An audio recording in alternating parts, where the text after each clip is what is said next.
Bonsoir à tous et bienvenue.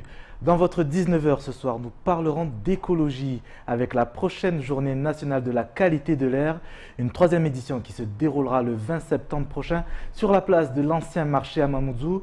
En plateau avec nous, Bruno Brouard-Foster, directeur de l'association Hawa, nous présentera cet événement.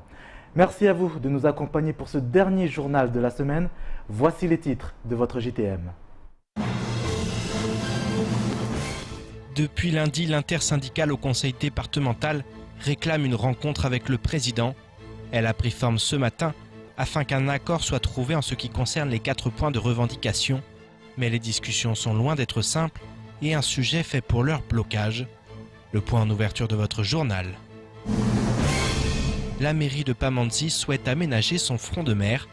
Problème, les financements manquent à l'appel et la municipalité doit désormais présenter son projet aux possibles financeurs que sont l'Europe, l'État ou encore le département. La mairie souhaite ainsi débuter les travaux dans un délai de 18 mois. Explication. Le 6e salon du tourisme de Mayotte a débuté ce matin. L'événement promet d'être riche et cette année le thème choisi donne une orientation en ce qui concerne l'avenir du secteur à Mayotte. Intercommunalité, coopération régionale, atout naturel, malgré les freins persistants, les sources d'espoir existent. Aperçu à la fin de cette édition. 5e jour de grève ce vendredi pour les agents du conseil départemental. Dans la matinée, les grévistes ont bien répondu à l'invitation du président Sobahadine Ibrahim Ramadani. Une rencontre pour trouver un accord sur les 4 points de revendication du personnel de l'institution, à savoir le régime indemnitaire, la reconstitution des carrières, la mutuelle ou encore le bilan social. Des discussions qui ont duré de longues heures et qui ont même parfois fait l'objet de grosses tensions. Le récit avec Amina Hariti et Leslie Vimenet. Attendu de pied ferme par les grévistes, le président Sobahadine Ibrahim Ramadani est arrivé au conseil général peu avant 8 heures, suivi dans la foulée par ses proches collaborateurs et certains élus. À 9h tapante, tous, syndicalistes y compris, ont été invités à prendre place dans l'hémicycle Younoussa Bamana. Mais après 2h30 de discussion, les partis quittent la salle à la demande des représentants syndicaux qui souhaitent procéder à une mise au point sur la conduite des négociations. On a demandé qu'on suspende la séance parce qu'en fait on est sur un même point et on n'arrive pas à avoir un consensus. C'est-à-dire qu'eux ils campent sur l'opposition et nous on essaye de chercher une solution même qui soit vraiment à l'amiable. 4 points de revendication sont en effet à l'ordre du jour. Le premier évoqué est le régime indemnitaire. Érigé en point bloquant, celui-ci peine à mettre les parties d'accord. Les discussions devront donc se poursuivre jusqu'à ce qu'une réponse satisfaisante soit apportée par l'administration. Une administration qui, selon les syndicalistes, prend enfin conscience de ce que les agents attendent.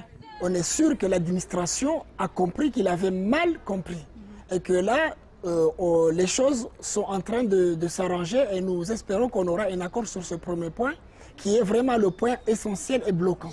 Un accord sera finalement trouvé, notamment sur le principe de la prise en charge des acquis des agents. Mais étant donné l'impact financier de cette dernière, une étude doit rapidement être faite pour espérer la signature d'un éventuel protocole. Du côté des autres grévistes restés en marge des discussions, la patience est de mise. Plus déterminés que jamais, chacun s'organise et attend le retour des représentants syndicaux. À 11h30, ils étaient toujours encore sur le même point concernant les régimes indemnitaires. Donc après, on n'a plus beaucoup d'informations parce que on suppose que les collègues qui sont à l'intérieur, ils sont bien occupés. Donc on attend, on est toujours en attente de davantage d'informations. Même si c'est à 19h, 20h, nous on sera là. Autre point évoqué, la reconstitution des carrières qui était au cœur de la grève reconduite par le mouvement général. Là encore, l'administration s'est voulue à l'écoute. La promesse a ainsi été faite d'engager des discussions lors de la prochaine visite ministérielle. En attendant, administration et syndicats continuent leurs travaux, des travaux qui en milieu d'après-midi étaient toujours en cours. Ce vendredi, la Chambre de commerce et d'industrie de Mayotte tenait une réunion d'information dans le cadre de la création du futur tribunal mixte de commerce prévu pour l'année 2018. Devant un partenaire d'entrepreneurs et de commerçants, la rencontre avait pour objectif de préparer la prochaine élection des juges consulaires. Les précisions dans ce reportage.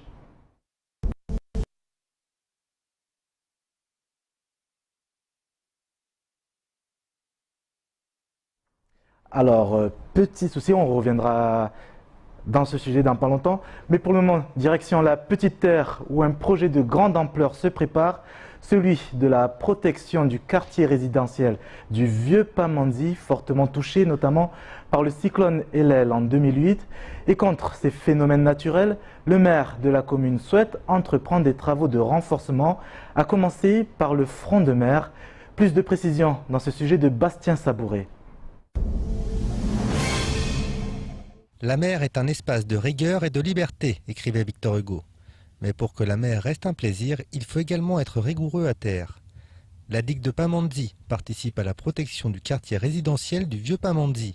C'est dans le cadre de sa politique de protection des biens et des personnes contre les risques naturels que la commune souhaite y entreprendre des travaux de renforcement. Seulement, il faudra faire face aux contraintes aéroportuaires et cycloniques. En 2008, il y a eu un houle qui a endommagé cette digue qui est vieux d'une quarantaine d'années. Et c'est pour cela qu'on a déclenché cette opération d'aménagement de front de mer de Pamandzi. Sur la digue actuellement présente que vous voyez, elle va être renforcée, c'est-à-dire aménagée de dispositifs qui vont lui permettre de faire face aux événements les plus fréquents, c'est-à-dire des marées hautes, des vagues qui peuvent effectivement rentrer au niveau de la chaussée. Donc cette digue va être équipée de clapets anti-retour. Je dirais les éléments d'accessibilité, escaliers ou mise à l'eau vont être équipés de bâtards d'eau qui vont permettre effectivement de protéger les populations des événements les plus fréquents. Et pour les événements exceptionnels, il est proposé une stratégie de repli, un ponton de 50 mètres amovible ainsi que des infrastructures flottantes facilement démontables en cas de cyclone. Le projet est soutenu par un bureau d'études basé à La Réunion, mais pour que le projet voie le jour, encore faut-il les financements. La nature du projet le rend éligible à des capacités de financement de toute l'échelle territoriale, c'est-à-dire la commune, pour en partie, mais pas seulement l'intercommunalité, évidemment, mais aussi le conseil départemental, l'État, l'Europe. L'État, pourquoi? Parce que les dispositions du ministère de la Jeunesse et des Sports confèrent sur cette stratégie des équipements nautiques qui sont peu présents sur le territoire, alors qu'on a le plus grand lagon du monde. Une enveloppe qui pourrait aller jusqu'à 10 millions d'euros. Le front de mer devrait s'étendre de l'extrémité de la piste de l'aéroport jusqu'au rond-point du four à chaud. Pour le moment, la concertation est de rigueur. 3 scénarios sont proposés. Un premier avec cheminement doux le long de la caserne, incluant une voie de circulation autour de la halle de pêche et une voie partagée sur la digue. Un second imagine une circulation piétonne autour de la halle avec une voie partagée sur la digue également. Un dernier enfin qui propose lui une voie de circulation autour de la halle de pêche et une voie partagée sur la digue lui aussi. Sur les 3 projets, celui retenu, selon les estimations du cabinet d'études, devrait être lancé dans les 18 mois à venir. Sur Petite Terre, on croit à l'économie de la mer, à la croissance bleue, qui pour le moment est très peu développée sur Mayotte. Mieux respirer, c'est ça l'idée. Voici le nouveau slogan de la 3e journée nationale de la qualité de l'air. L'événement se tiendra le 20 septembre prochain sur l'ancienne place du marché à Mamoudzou. Et pour parler de ce rendez-vous, le directeur de l'association AWA place à l'invité de la rédaction. Bonsoir Bruno Brouard Foster. Bonsoir à tous. Bienvenue dans ce 19h. Est-ce qu'on peut dire qu'à Mayotte, la qualité de l'air est bonne? Est-ce que l'on respire bien à Mayotte? Alors, vague question, mais bien sûr, les premiers résultats ont montré que sur l'ensemble de l'île, à part la Mamoudzou, la qualité de l'air était bonne sur les premiers résultats qu'on a pu enregistrer. Évidemment, tout le monde s'aperçoit que sur Mamoudzou, avec la circulation, la qualité de l'air est moins bonne et surtout à certains moments de la journée. Alors justement, cette année, l'événement est organisé en partenariat notamment avec la CADEMA, la communauté des communes de Mamoudzou et d'Embeni. Alors vous allez mettre l'accent cette année sur le transport public en commun. Oui, voilà. Donc cette journée nationale de la qualité de l'air s'inscrit dans la semaine de la mobilité qui a lieu à partir de demain. Et demain est aussi la journée des transports publics. Et cette année, j'ai invité l'Académa à participer à cette journée nationale de la qualité de l'air pour asseoir le thème des transports publics. Pourquoi ça vous tient à cœur justement ce thème des transports publics cette année? Disons que les transports publics sont importants pour améliorer la qualité de l'air dans une ville. Bien sûr, transporter plus de personnes avec un seul véhicule permet de moins émettre de gaz d'échappement, tout simplement. Donc je suppose que le projet de caribus de transport commun dans la commune de Mamoudzou, vous le validez avec un pouce Bien sûr, c'est un projet de transport public que beaucoup de gens attendent et qui devrait faire beaucoup de bien sur la qualité de l'air, on l'espère. Est-ce que vous n'avez pas peur que ça fasse beaucoup de bruit auprès des usagers de la route qui préfèrent forcément avoir leur véhicule? De quel œil analysez-vous justement les comportements à Mayotte? Disons, si on parle purement véhicule, on constate évidemment qu'il y a un certain parc automobile sur Mayotte qui est vétuste et mal entretenu. Et aussi, il y a beaucoup de voitures et de plus en plus de voitures qui rentrent sur Mayotte chaque jour. Et les routes ne sont pas extensibles et la concentration de l'activité industrielle et artisanale reste toujours au même endroit et ça crée des embouteillages comme on le connaît. Et quelles sont les solutions que votre association préconise? Alors, les premières préconisations dans les embouteillages, ça serait d'avoir une conduite plus souple et aussi, essayer d'arrêter son moteur quand on est vraiment bloqué.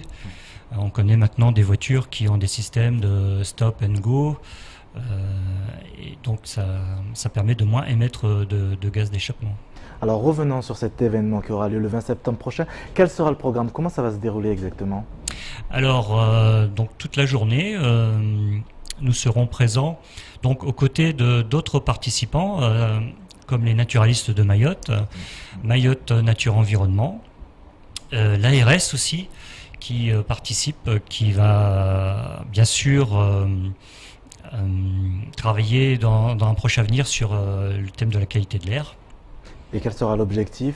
Très clairement, sensibiliser? Là oui, c'est purement informer la population et la sensibiliser, expliquer ce que fait l'association Hawa Mayotte et aussi expliquer les enjeux sanitaires de la qualité de l'air. Il faut savoir qu'on respire 15 000 litres d'air par jour et tous les jours. On imagine bien que 15 000 litres d'air sont filtrés par nos poumons et ça tous les jours et ça fait un sacré volume. Donc il est important de sensibiliser effectivement. Alors en 2015, deux chiffres, 80% des Français se disent préoccupés par la qualité de l'air et 71% s'inquiètent des effets de la pollution de l'air sur leur santé, baromètre du ministère de l'Environnement. Est-ce que vous ressentez ces préoccupations à Mayotte? Pour être tout à fait franc, pas encore. Je pense que la population mahoraise n'est pas encore bien sensibilisée à la qualité de l'air qu'elle respire. On peut le voir tous les jours. Il y a des habitudes culturelles qui sont de brûler beaucoup de choses, des déchets verts, les cultures sur brûlis, et malheureusement beaucoup de brûlage de déchets, de détritus, de poubelles. Et là, c'est vraiment très pénalisant pour la qualité de l'air. Et là, je pense qu'il y aura un gros travail de sensibilisation de la population envers cette qualité d'air. Et effectivement, ce n'est pas une priorité pour certains voilà. Pour vous, il y a urgence? Il y a urgence, oui. Si ne serait-ce que informer, sensibiliser une personne qui a déjà des problèmes respiratoires, et si ça peut lui permettre, avec tous ces renseignements, ces informations, d'être moins malade, c'est déjà gagné, quoi. Eh bien, on aura l'occasion d'en reparler lors de cette 3e journée nationale de la qualité de l'air. Ce sera le 20 septembre prochain. De quelle heure? De 8h à 17h? De 8h à 17h, et j'invite tout le monde à venir, à participer à cette journée. Il y aura un camion laboratoire qui permettra de voir comment sont faites les analyses sur Mayotte. Et on répondra bien évidemment à cette invitation. Merci d'avoir accepté notre invitation. Merci à vous. Également. Bonne soirée. Ce vendredi, on revient à notre sujet. Ce vendredi, la Chambre de commerce et d'industrie de Mayotte tenait une réunion d'information dans le cadre notamment de la création du futur tribunal mixte de commerce prévu pour l'année 2018. Et devant un partenaire d'entrepreneurs et de commerçants, la rencontre avait pour objectif de préparer la prochaine élection des juges consulaires. Les précisions dans ce reportage. Dans cette salle de la Chambre de commerce et d'industrie se trouvent des commerçants, des entrepreneurs et des magistrats. Ordre du jour de la réunion, préparer la prochaine élection des juges consulaires qui siégeront au futur tribunal mixte de commerce du département. Le premier objectif aujourd'hui, c'était dans le cadre d'une information parfaitement transparente et très sincère, d'expliquer aux futurs juges consulaires quel sera leur mandat, car il implique un certain nombre d'obligations déontologiques extrêmement fortes, le juge consulaire étant ipso facto dans la position du magistrat. Nous avons ensuite un second objectif, c'est celui d'organiser au plus vite les élections consulaires, sachant que nous avons déjà procédé à une élection préalable du collège électoral. Des juges consulaires issus notamment du monde de l'entrepreneuriat, dans un tribunal mixte de commerce chargé de juger l'ensemble des contentieux commerciaux et de procédures collectives pour les entreprises, une mission jusqu'alors traitée à Mayotte par le tribunal de grande instance. L'installation de cette nouvelle juridiction est aujourd'hui vue d'un très bon œil par les acteurs économiques locaux. Très important parce qu'il fallait combler un vide qui est celui donc, de l'absence d'un tribunal mixte de commerce. Et donc nous sommes bien partis. Je pense que d'ici 4 mois, 5 mois, donc, cette TMC sera mise en place. Ça représentera beaucoup de choses. C'est une avancée parce qu'elle permettra donc, de mieux appréhender donc, les difficultés des entreprises, de régler les litiges, les conflits. Prochainement, une formation sur les aspects techniques liés à la réglementation du TMC sera mise en place. 15 juges consulaires seront élus dans les semaines à venir, avant l'installation du tribunal mixte de commerce, espérée en début d'année 2018. Le 6e salon du tourisme de Mayotte a ouvert ses portes au public ce matin. L'objectif sera bien évidemment de dépasser les 32 000 visiteurs de la précédente édition. Cette année, ce sont les intercommunalités et leurs richesses qui sont mises à l'honneur. Mais au-delà de l'événement, c'est un secteur du tourisme qui se trouve actuellement dans un moment charnière.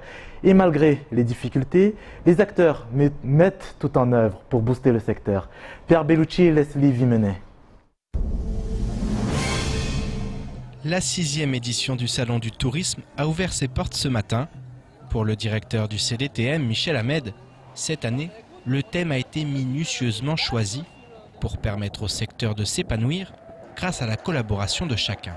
On voudrait aller vers une logique de dire visiter le nord, visiter le sud, donc des découpages touristiques, de façon à ce que la population se rende compte des potentiels, de l'offre que chaque territoire de Mayotte peut offrir. Oui. Et c'est ce que nous proposons pendant ces 2 jours, donc aller vers l'objectif du salon, c'est-à-dire que les Mahorais puissent découvrir ou redécouvrir leur île pour qu'ils deviennent des ambassadeurs en termes de promotion à l'extérieur. Parmi les acteurs concernés par le tourisme, l'association des îles Vanille prend une place grandissante. Elle œuvre dans le domaine de la coopération touristique régionale entre l'île Maurice, la Réunion, Madagascar, Mayotte, les Comores et les Seychelles. En ce qui concerne l'île aux Lagons, le directeur de l'association est optimiste malgré les difficultés. Je crois qu'aujourd'hui, et ce sont des choses qui sont en cours de route, je ne peux pas non plus dévoiler un certain nombre de choses, mais l'augmentation de la communication, ou de communiquer vers de nouvelles cibles, ou d'aller encore plus loin sur certaines cibles, ça fait partie des potentialités à court terme, de façon à pouvoir, encore une fois, être beaucoup plus visible et attirer plus de de clientèle. Ça, c'est une chose. Donc, d'être en capacité de communiquer sur ce que l'on a de mieux, sans chercher, encore une fois, à tout vendre, mais au moins d'être présent là où on est bon. Et c'est vrai que on voit des images exceptionnelles là, à l'écran. Le lagon de Mayotte, la nature, la culture sont exceptionnels. Et je crois que ça fait vraiment partie des éléments qu'il faut mettre en avant. Mayotte possède des richesses naturelles exceptionnelles et uniques au monde. Et si les freins restent nombreux, la coopération régionale en matière de tourisme peut devenir un atout majeur, comme l'explique Pascal Virolo en ces termes. Faire en sorte que l'on puisse amener plus de touristes dans l'océan Indien, mais de façon combinée. C'est-à-dire qu'un touriste va venir visiter plusieurs îles, par exemple Réunion et Mayotte, ou Madagascar, Seychelles. Enfin, en tout cas, voilà, ça c'est notre mission première, c'est de faire en sorte qu'on ait ce produit supplémentaire par rapport à une destination directe, pour pouvoir ratisser beaucoup plus large et être en capacité, encore une fois, d'amener du monde dans l'océan Indien. Amener des nouveaux touristes à Mayotte, l'objectif n'est pas nouveau, mais les raisons d'y croire existent. Et ce ne sont pas les visiteurs du 6e Salon du tourisme qui diront le contraire. 19h et bientôt 22 minutes sur Kosi TV. Merci d'être avec nous. À présent, état des lieux du reste de l'actualité dans les brèves de Pierre Bellucci et Leslie Vimenet. Hier, en début d'après-midi, une importante opération de police a eu lieu derrière l'école élémentaire de la Poste à Kaweni. Au total, les policiers ont retrouvé une trentaine de chiens entraînés au combat qui ont été conduits à la fourrière avant d'être euthanasiés. Les policiers en ont par ailleurs profité pour interpeller 10 personnes sans papier. Quelques heures plus tard et suite à une bagarre, les forces de l'ordre ont été caillassées à Kaweni. Aux alentours de 21h, les policiers ont à nouveau dû intervenir du côté du rond-point Méga. Suite à l'opération menée plus tôt dans la journée, les policiers ont fait face à des jeunes bien décidés à en découdre. Les casseurs s'en sont pris à des véhicules, comme en témoignent ces clichés. Le commissaire de police a néanmoins expliqué que les autorités ne reculeraient pas face à la délinquance. De nombreuses grenades lacrymogènes ont ainsi été tirées et les délinquants ont été contraints de se disperser. Le 12 septembre dernier, un haut conseil paritaire a réuni les autorités comoriennes et françaises. À cette occasion, une feuille de route France-Comores a été tracée et signée entre les deux parties. Elle s'intitule « Vers un cadre propice à une circulation régulière des personnes en toute sécurité ». Suite à la signature de ce document, les réactions sont nombreuses sur le département. Parmi elles, le comité de défense des intérêts de Mayotte s'insurge et appelle au rassemblement. Une réunion va se tenir demain, samedi 16 septembre, à la plage de Agnoudrou, en bas du terrain de football. À la suite de ce rassemblement, les membres du comité de défense des intérêts de Mayotte communiqueront sur les éventuelles actions qui seront mises en place pour protester contre un nouvel accord qui n'a pas fini de faire parler de lui. Le projet était en attente depuis plusieurs mois et vient d'entrer dans une nouvelle étape. En effet, la commune de Mtsangamouji aura bel et bien son marché couvert. Réunie le 7 septembre dernier à la préfecture, la commission territoriale d'organisation des activités commerciales et artisanales du département a accordé l'autorisation d'exploitation commerciale sollicitée par la mairie de la commune. Le projet de création d'un marché couvert communal va ainsi voir le jour sur une surface globale de vente de 253,90 m². La procédure va maintenant suivre son cours avec l'affichage de cette décision pour avis au public pendant 3 mois à compter de ce lundi 18 septembre. Cette problématique des marchés couverts est propre à de nombreuses communes et il s'agit donc d'une très bonne nouvelle qui, espérons-le, fera effet boule de neige sur le 101e département de France. Et on termine cette édition par votre rendez-vous de fin de semaine. Hashtag que retenir. Quels sont les moments marquants de l'actualité cette semaine? Bonsoir Pierre Bellucci. Bonsoir Sonny, bonsoir à tous. Quel sera le menu de cette fin de soirée? Alors au menu, bien sûr, la grève générale. Ça a animé le début de semaine. On en a beaucoup parlé. Grève générale, à la fois une intersyndicale, publique, privée, et puis aussi cette grève au sein du département qui est en cours. Un petit mot d'ailleurs, avant d'enchaîner sur le hashtag que retenir. Un petit mot, les discussions sont toujours en cours depuis ce matin entre les partis, à savoir l'intersyndicale, le président du conseil départemental et son bureau. Donc voilà, ça devrait se terminer aux alentours de 21h. C'est plutôt en bonne voie, mais à voir. Ensuite, effectivement, ce salon du tourisme, on en a parlé aussi beaucoup cette semaine, notamment dans les coulisses du salon. Un moment aussi important pour Mayotte, on va voir pourquoi. Et puis les journées du patrimoine ce week-end, une actualité très riche au niveau culturel. Donc je vous propose de regarder un morceau choisi de 3 réactions en rapport avec ces 3 sujets. Nous savons qu'il y a un ministre qui doit arriver courant octobre, donc nous allons nous préparer pour accueillir dignement ce ministre avec des banderoles dans la rue pour qu'il puisse nous apporter des réponses par rapport aux revendications publiques et privées. Il fallait à un moment qu'il y ait des lancements, des signaux pour dire que finalement il faut construire autrement. Donc je pense sincèrement que c'est le moment. Par contre, ce que je regrette, ce sont nos hommes politiques qui sont absents sur le débat de la construction sociale à Mayotte et à tous les niveaux. C'est une belle vitrine car à travers cette vitrine, on va exposer tous nos savoir-faire traditionnels, culturels, notre gastronomie, nos sites phares qu'on retrouve sur tout le territoire sud, comme le sel à Bandrélé, le manchongui à Chirongi, les artisans de Kani, le pouiza à Bouéni. Connaître son histoire, c'est déjà avoir les éléments pour le construire.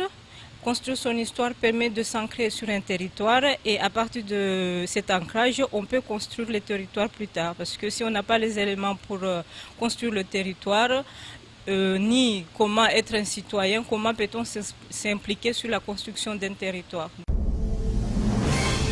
Et on débute, Pierre, par cette grève générale qui s'est déroulée en début de semaine, qui a entraîné des perturbations, mais ce n'est pas du niveau de l'ancienne grève de Total quand même. Oui, c'est vrai que c'est pas du même niveau. Alors il y a eu des perturbations. Maintenant, on le savait, c'était très compliqué. Cette grève, elle a été compliquée parce que elle arrivait à un moment où tout le monde avait les yeux rivés vers les Antilles par rapport à ce qui s'est passé, les ouragans qui ont frappé notamment les territoires de Saint-Martin et Saint-Barthélemy.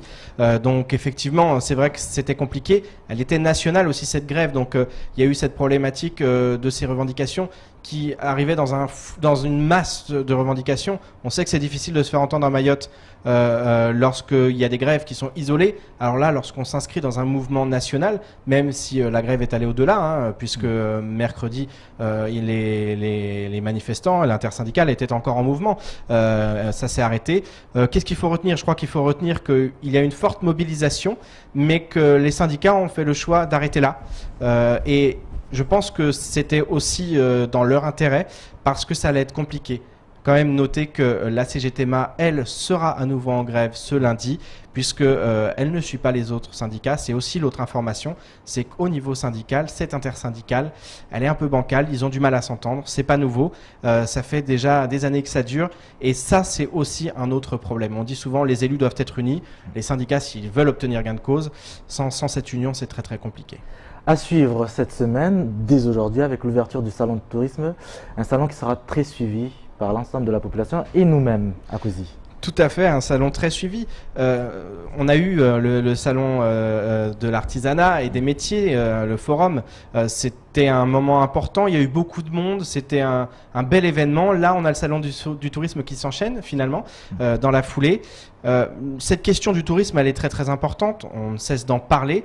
On ne cesse de parler des freins parce qu'ils sont là, ils sont profonds. Néanmoins, c'est vrai qu'on le voit, il y a des opportunités. Mayotte a tout en termes de tourisme, donc il suffit juste d'y mettre les moyens. Il y a un frein principal, c'est celui de l'insécurité. Alors on dira aussi qu'il y a les problèmes par rapport à l'hébergement, mais ça ce sont des problèmes qu'on peut régler si on y met les moyens. L'insécurité, c'est très compliqué de le régler du jour au lendemain. On le voit au quotidien par rapport à ce qui s'est passé cette semaine. Une actualité très chargée aussi en ce sens avec beaucoup d'agressions, on l'a vu aussi les policiers.